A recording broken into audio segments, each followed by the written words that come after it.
օրեր առաջ ամփոփվեց ազգային ժողովի հետ ընտրությունների վերջնական արդյունքները, պարզ դարձավ, թե ովքեր են լինելու պատգամավոր։ Վահագն Հովակիմյանն էլ ևս մեկ անգամ պնդեց, որ ընտրությունները եղել են արդար եւ թափանցիկ։ Ինչ կասեք։ Բացարձակապես այդպես չէ, տեսակետը չեմ ոչ միայն ես չեմ կիսում, դա ուղղակի հումորի ժանրից է, որովհետև ոչ միայն ընտրությունների բուն օրը, այլև ընտրությունների նախորդած ժամանակահատվածում Հայաստանում ուղղակի խեղվել է ընտրական իրավունքը եւ այն ահռելի ադմինիստրատիվ ռեսուրսները, որ հրապարակ էին նետվել,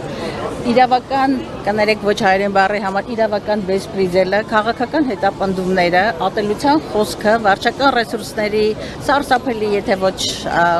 չօգտագործեմ այսպես խայտառակ եւ սարսափելի կիրառումը բացարձակապես ցույց են տալիս, որպեսզի մենք խոսենք ազատ եւ արդար ընտրությունների մասին։ Եվ վերջին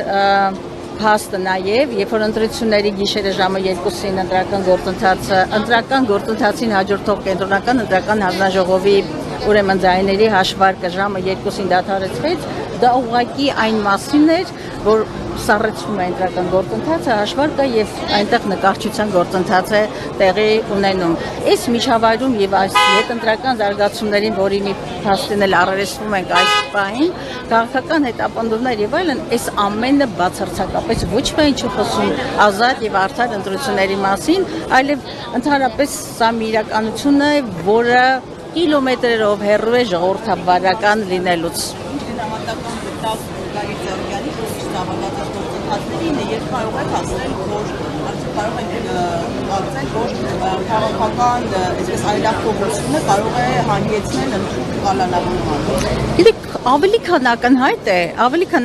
է, որ Գագիկ Ծառուկյանի առնչությամբ, ինչպես քաղաքական շատ դեմքերի նկատմամբ, քաղաքական ընդդիմախոսների նկատմամբ կիրառվում է ոչ թե իրավական գործիքակազմը, այլ Հայաստանում այսպես թևածում է առասարակ բեսպրիձել բառը պիտի օգտագործեն եւ սրանք իրավական պրոցեսներ չեն, բացարձակապես։ Հիշում եք, երբ որ այս վարչախումբը եւ իր ղեկավարը եկան իշխանության ասելով ով է այն դատավորը, որը պիտի չլսի եւ չենթարկվի ինձ։ Հետո դրան հաջորդեց ով է այն կենտրոնական ընտրական հանձնաժողովի անդամը, որը պիտի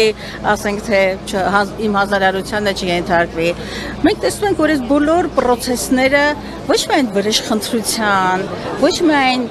ոչ բարոյականության, ոչ միայն կարմիր գծերը հատելու մասին են, սրանք առողջ պետականության, ժողովրդավարության հետ զրո առնչություն ունեցող ուրեմն գործընթացներ են առերեսվում եւ այն ինչ կատարվում է Գագիկ Ծառուկյանի հետ, ոչ միայն չի տեղավորվում մարդկային, բարոյական, ինչ ասեմ, քաղաքական ձևաչափերի մեջ, ինքը աներևակայել է 21-րդ դարում իրեն ժողովրդավարական հռչակած երկրում ականատեսը լինել այդ պահվածքին։ Գիտեք, ես հիմա մի դրվագ եմ ուզում ասել, 2 օր առաջ ինձ փողոցում մեկը կանգնեցրեց, որը ասեց, գիտեք, ես գիտեմ, ճանաչում եմ քեզ, ես բոլորովին ոչ Բարգավաճի, այսպես ձայն տված մեկն եմ, եւ ոչ Գագիկ Ծառուկյանին եմ ճանաչում, բայց տեսնելով այն պատկերը, թե ինչպես Գագիկ Ծառուկյանին փորձեցին ծնկի բերել, ասեց, ապրելս էլ չի գալիս այս երկրում, 70 կին էր, ես իր աչքերում արցունք տեսա, եւ այսօր ոչ թե Գագիկ Ծառուկյանին են ծնկի փորձում բերել, մեզ բոլորիս, որովհետև անարդարությունը, ոչ իրավականությունը,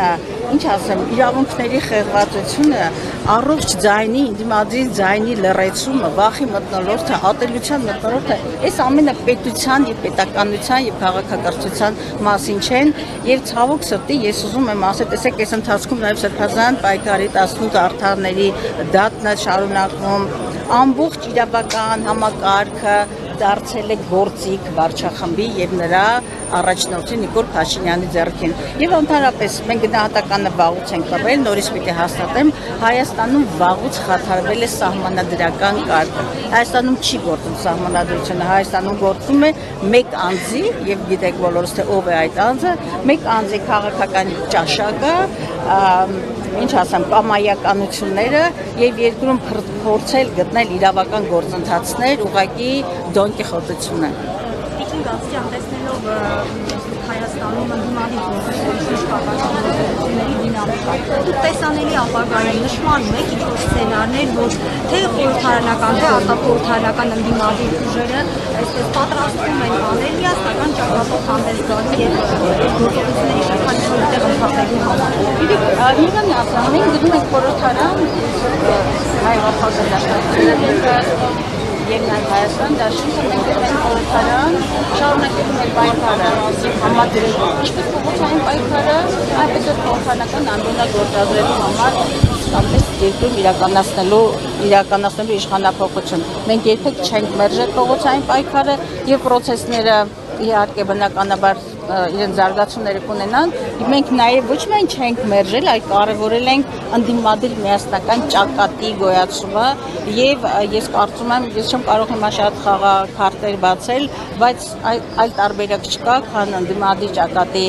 ձևավորումը, միասնականությունը եւ պարզապես Հայաստանի պետականության գոյության պահպանումը։